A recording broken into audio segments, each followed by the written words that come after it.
नमस्कार, news mall 18 मध्ये आपल्या सर्वांचं सहर्ष स्वागत। मी सध्या आहे केडगाव भागामध्ये आणि अगदी मतदानाला फक्त 10 दिवस बाकी आहेत। महाविकास आघाडीचे उमेदवार अभिषेक कळमकर यांच्या प्रचारात वेग आलेला आहे। ते केडगाव मध्ये आहेत। ओमकार सातपुते माझ्यासोबत आहेत।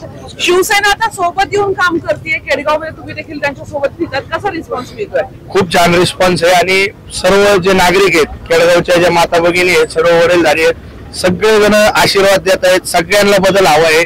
सगळे कंटाळले आहेत खड्ड्यांना, दडपशाहीला, दमदाटीला।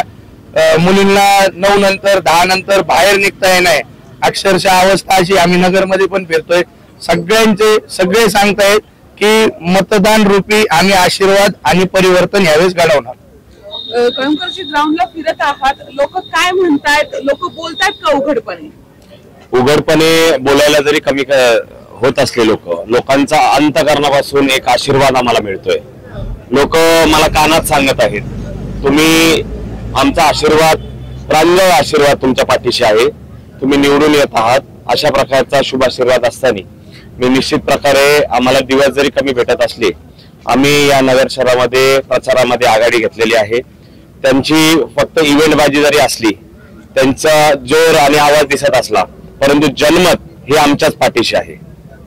कुठेतरी वन साइडची चर्चा सुरू आहे, तर तुम्हाला काय वाटते? वन साइड दाखवलं जाते की काय आहे, गणित काय आहे? तुम्ही किती भारी पडताय प्रचारामध्ये किंवा काय वाटतंय? वन साइड जर असतं तर ते इतके पळाले नसते। त्यांच्या पायाखालची वाळू सरकलेली आहे। त्यांचे कार्यकर्ते अक्षरशः जे खाली बसून शांत बसून त्या ठिकाणी 2 नंबरचा पैसा कमवण्यासाठी त्यांची जी पळापळ होती, आता ती लोकांच्या पाय धरण्यासाठी पळापळ चालू आहे। त्यांना माहिती आहे त्यांची विश्वासार्हता संपलेली आहे। त्यांना माहिती आहे जनतेचा विश्वास आपण मिळू शकत नाही, जनमत आपल्या पाठीशी नाही। त्याच्यामुळे ते इन्सेक्युअर झालेले आहेत आणि त्यांच्या बरोबर हे जनमत निश्चित प्रकारे राहिलेलं दिसत नाही। कळमकरजी, आता प्रचाराला सुरुवात झाली, अवघे 10 दिवस बाकी आहेत।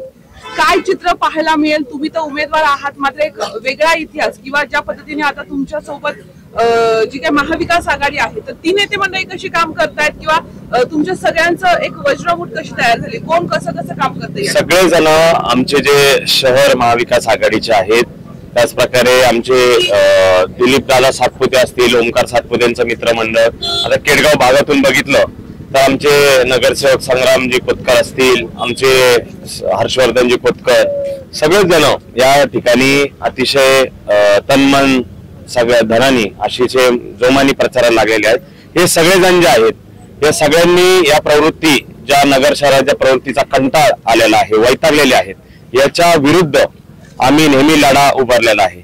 हा लढा म्हणजे साधा सुद्धा लढा नव्हता। या लढाईमध्ये लोकांना न्याय मिळवून देण्याची भूमिका होती। जिथं खोटे गुन्हे दाखल केले जात होते त्यांच्या पाठीशी उभं राहण्याची भूमिका होती। जिथं अन्याय होत होता तिथं रात्री बेरात्री उभं राहण्याची आमची मानसिकता होती। तर अशा परिस्थितीमध्ये सगळेजण, लोकांना सगळं दिसत आहेत। लोकांनी फक्त एक ठरवलेलं आहे, 20 तारखेला आपल्याला क्रांती घडवायची आहे, 20 तारखेला परिवर्तन घडवायचं आहे। आणि या माध्यमातून तुतारीला लोक भरपूर प्रतिसाद देत आहे, जनमानसांचा आशीर्वाद आहे आणि निश्चित प्रकारे विजय हा निश्चित आहे।